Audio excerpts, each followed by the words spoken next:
Ya,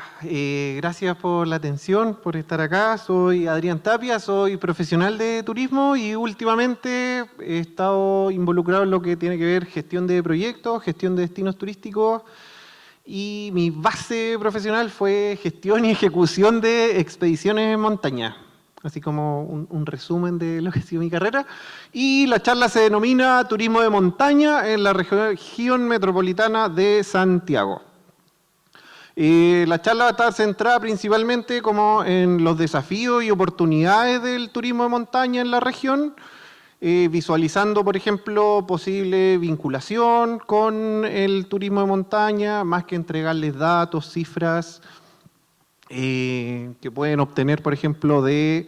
sitios oficiales del gobierno, como Data Turismo, por ejemplo.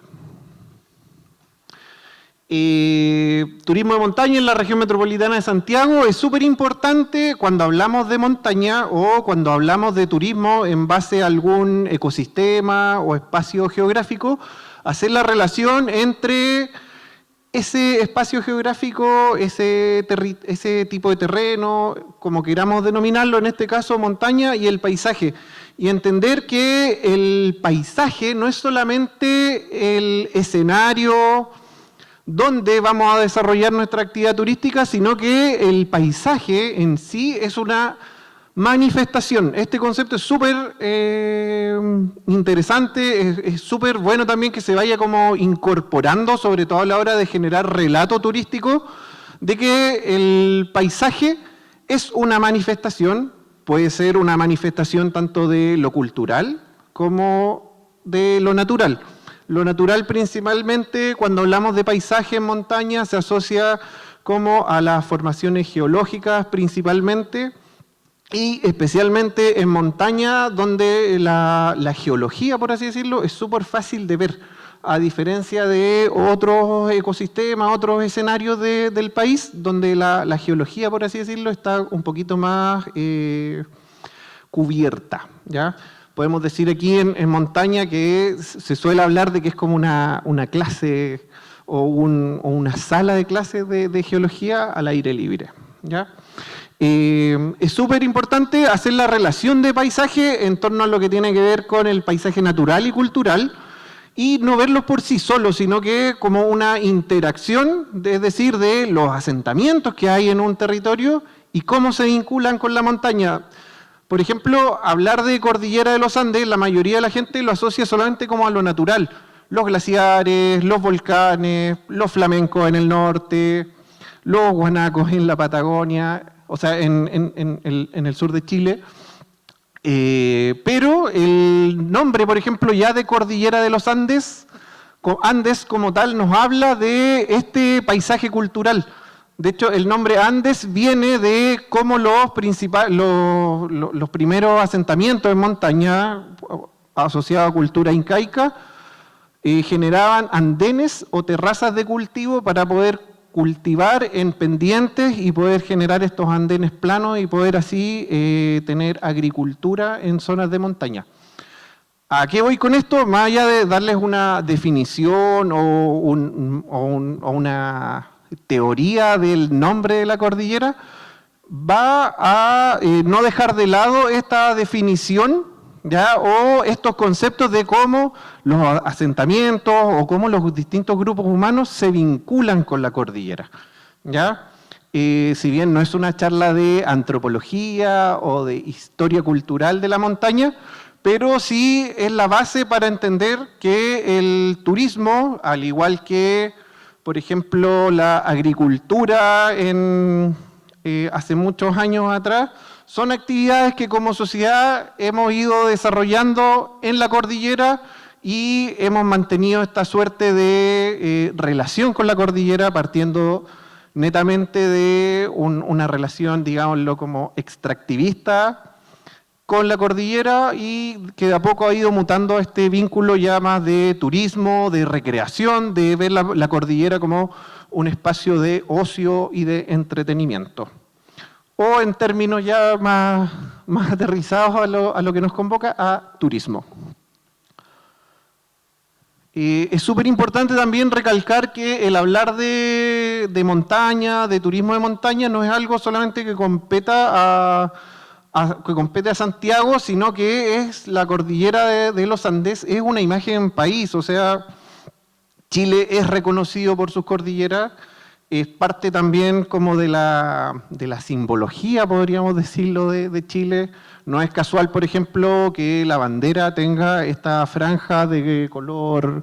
blanco que hace alusión a la nieve y los glaciares de la alta cordillera. Y en Santiago la montaña tiene una relevancia, pero es que tremenda y que muchas veces como que pasa desapercibida,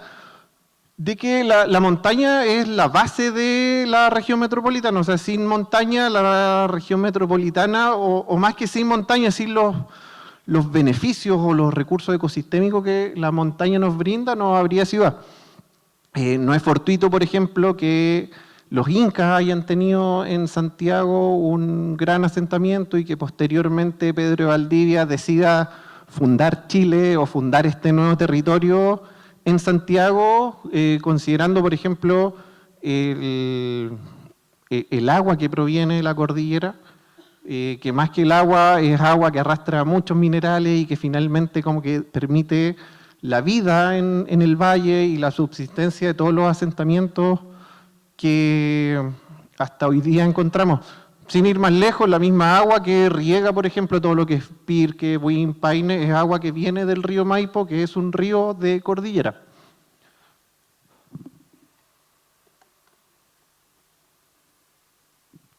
Entonces, a modo como de resumen en esta relación entre Santiago y su cordillera, hay que ser súper enfático en que la cordillera es parte de la región metropolitana y no verla como un ente externo, sino que es un ente clave para la vida y para el desarrollo económico de la región. Ahora ya vamos a pasar como a términos más específicos, vamos a hablar un poco de lo que es turismo de montaña, y aquí voy a leer una definición que es la que nos da el Servicio Nacional de Turismo, que dice que turismo de montaña es el conjunto de actividades turísticas que se desarrollan en zonas de montaña, aprovechando sus condiciones naturales para la recreación, el deporte y el contacto con la naturaleza. Aquí es súper importante recalcar de que este concepto, si bien es un concepto con una definición, ciertos parámetros, el concepto de turismo de montaña como tal es un concepto súper amplio y que todavía en Chile, en la región, hablar de turismo de montaña no se entiende todavía mucho el concepto. ¿Ya? Se asocia por lo generalmente a esquí, trekking, montañismo, escalada, como las actividades más deportivas. Pero podemos vincular, por ejemplo, turismo de montaña con turismo rural, con turismo, por ejemplo, en torno a lo que son los patrimonios culturales de cordillera. En este caso, por ejemplo, un ejemplo que se ocupa mucho en la cordillera de Santiago es el uso de las cabalgatas. Por ejemplo, la cabalgata en montaña es una cabalgata que es muy distinta a cualquier otra parte que se realiza en todo el continente. En todo el continente americano, desde Estados Unidos al extremo sur, se realizan actividades de cabalgata, pero todas las cabalgatas son en terrenos planos, ¿ya? Y la cordillera, por ejemplo, al desarrollarse en ambientes de montaña, con pendientes fuertes, con altitud, con temperaturas bajas, tiene, por ejemplo, otros parámetros, tiene otro manejo de equipos, tiene otro manejo de ganado. Por ejemplo, llama mucho la atención a los turistas brasileños, por ejemplo, estadounidenses, el uso de la mula en territorio de cordillera en Chile, porque es algo que se ve en sus países, pero que en otros países de la región no se ve mucho. Y el tema de la mula, por ejemplo, más allá de hablar de ganado mular en turismo ecuestre, es también parte, por así decirlo, del relato y de cómo se puede tomar estos pequeños ejemplos para generar identidad o conceptos de marca. De hecho, en el Cajón del Maipo hay un restaurante que se llama el Cubo Restaurant, y la U del Cubo Restaurant en su logo tiene una herradura, pero es una herradura de mula, que es una herradura muy angosta y muy larga, a diferencia de una herradura de caballo que es muy ancha y muy cortita. Y entonces aquí tenemos como estos ejemplos en base al ganado mular, por ejemplo, a cómo vamos generando relatos en torno a esos elementos diferenciadores que hay en la cordillera y cómo los vamos incorporando a distintas actividades de turismo. En este caso se puede hacer una vinculación, por ejemplo, entre el restaurante y la cultura de montaña. De hecho, este restaurante, Cubo Restaurant, es un restaurante con fuerte relato o fuerte relación en torno a lo que es la cultura arriera, y no solamente en el nombre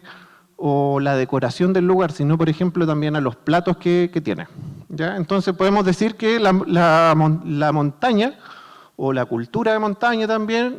nos puede favorecer para generar una propuesta de valor en turismo, incluso un elemento diferenciador de otros tipos de turismo.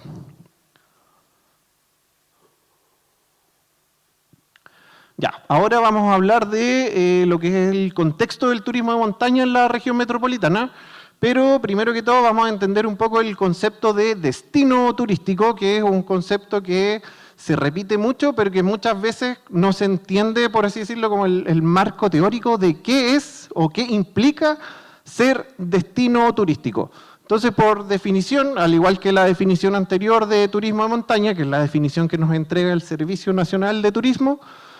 decimos que un destino turístico es un espacio geográfico delimitado con características propias, que cuenta con atractivos, servicios turísticos, infraestructura y una comunidad local articulados de manera que permitan desarrollar una experiencia turística integrada. Aquí en esta diapositiva, que habla un poco del contexto del turismo de montaña en la región, es súper importante este concepto de destino, de que la cordillera de Santiago ya no está siendo vista como una oportunidad o un paréntesis en el viaje o un complemento al viaje del turismo, sino que ya como destino turístico podemos decir de que el turista está organizando sus vacaciones o sus periodos de descanso, de tiempo libre, como se quiera llamar, en base a la cordillera de Santiago. Es decir, planifica su viaje, tiene, por ejemplo, operadores especializados, tiene servicios turísticos y tiene una oferta articulada para poder disfrutar de su tiempo libre en la región. Que no es lo que pasaba antiguamente, que la región metropolitana, por ejemplo, para turistas, era visitada, por ejemplo, por turistas que estaban principalmente de escala en la región, en viajes a otros destinos, como por ejemplo Atacama, Torres del Paine, entre otros.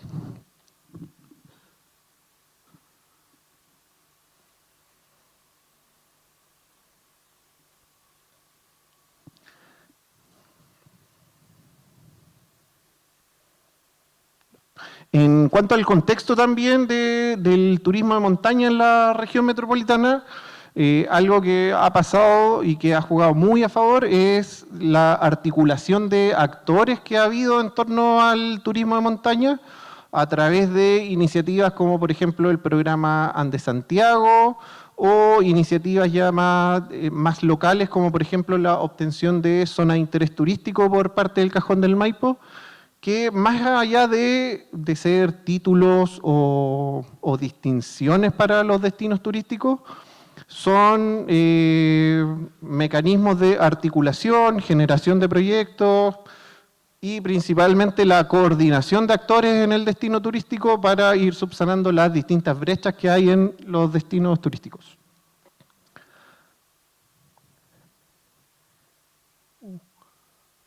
Ya, en cuanto a los desafíos del turismo de montaña, hay bastantes brechas en torno a lo que es infraestructura, capital humano y articulación,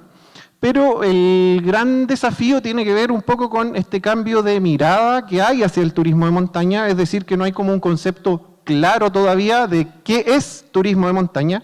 porque por ejemplo cuando hablamos del turismo de sol y playa, si bien todos asociamos que es como el turismo de sol y playa, de irse a la playa en el verano, pero está asociado como al concepto de relajo. En cambio, el desafío que tiene turismo de montaña, al ser tan amplia la definición que tenemos, y de entender como que turismo de montaña es cualquier actividad turística que se haga en territorio montañoso, es muy importante establecer qué es el turismo de montaña. Puede ser desde la vinculación con la montaña, la contemplación de la montaña o el recorrer la cordillera, pero yo creo que es el gran desafío que tiene el concepto de turismo de montaña de generar como un relato, una narrativa fuerte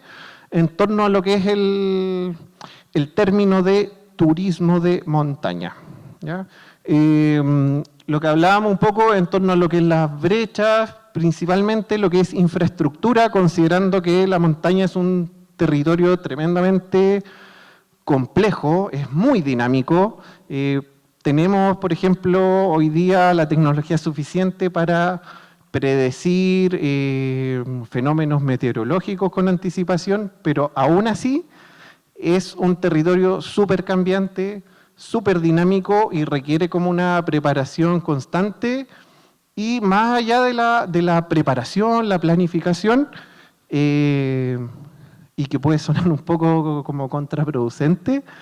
es yo creo que la capacidad de improvisación, la capacidad de adaptación, como escuché por acá, porque en turismo de montaña, al estar inmersos en un entorno tan grande, tan complejo, muchas veces la planificación como que no da abasto con la cantidad de variables que hay que manejar en montaña. Y por esta cantidad como de variables o este condicionamiento con el entorno, no hablo solamente de las expediciones de alta montaña, o sea, incluso un alojamiento en montaña, un restaurante en montaña, un servicio de transporte a la montaña, están sujetos a este tipo de variables que pueden afectar la operación turística, y muchas veces se requiere como esa capacidad de alta improvisación, pero por esta capacidad de improvisación no me refiero como a actuar a la tonta y a la loca, sino que requiere, por ejemplo, una habilidad, mucha experiencia para poder improvisar y poder solucionar los problemas que se presentan dentro de la actividad turística.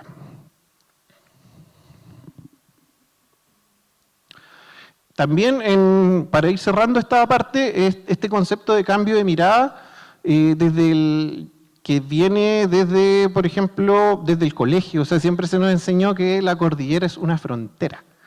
pero el concepto que se está como que se está ocupando con mayor fuerza, es que la montaña, como comentaba al principio, al ser un elemento de imagen país, imagen de destino turístico, es también una puerta de entrada, no es solamente una frontera, sino que es la puerta de entrada, es una imagen, finalmente es una invitación a recorrer Chile. Es la montaña uno de los elementos, por así decirlo, que ha condicionado Chile en tanto su patrimonio natural, su patrimonio cultural, y que cualquier manifestación que nosotros tengamos está de alguna manera condicionada o relacionada al territorio de montaña. Aquí también es súper importante hablar de el concepto como de territorio de montaña, que muchas veces en zonas, por ejemplo, como Paine o zona sur de Santiago, queda de lado, porque se piensa que turismo de montaña o actividades de cordillera son solamente como en la cordillera de los Andes. Pero, por ejemplo, tenemos en la zona sur espacios como Altos de Cantillana, que es una joya para turismo de montaña, y también poder vincular oferta turística en base al cordón montañoso de Altos de Cantillana. Ese yo creo que es como el caso más exitoso. Hay más cordones montañosos en la zona sur. Tenemos también, por ejemplo, en la región parte de lo que es Cordillera de la Costa, que si bien es una cordillera, un cordón montañoso mucho más bajo y también menos extenso, no deja de ser territorio de montaña y presenta el potencial para poder desarrollar el concepto de turismo de montaña con más fuerza en la región. Entonces, a lo que voy un poco con esto de que hablar de turismo de montaña no es solamente hablar del trekking, del esquí, del escalado, del montañismo, sino que a cómo nosotros generamos relatos turísticos, cómo generamos experiencia en base a la cordillera, cómo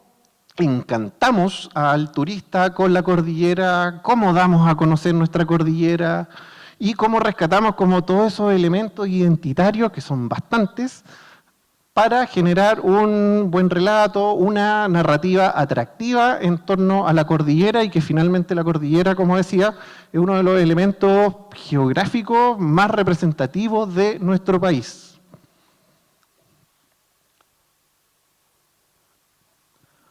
Acá, en torno a lo que es las oportunidades, bueno, se infiere un poco el concepto de oportunidades en torno al desarrollo económico, generación de empleos, articulación de oferta, considerando como el potencial del turismo, que el turismo de montaña en la región es una actividad que cada año crece más, cada año hay más inversión, pero las oportunidades van más allá de lo económico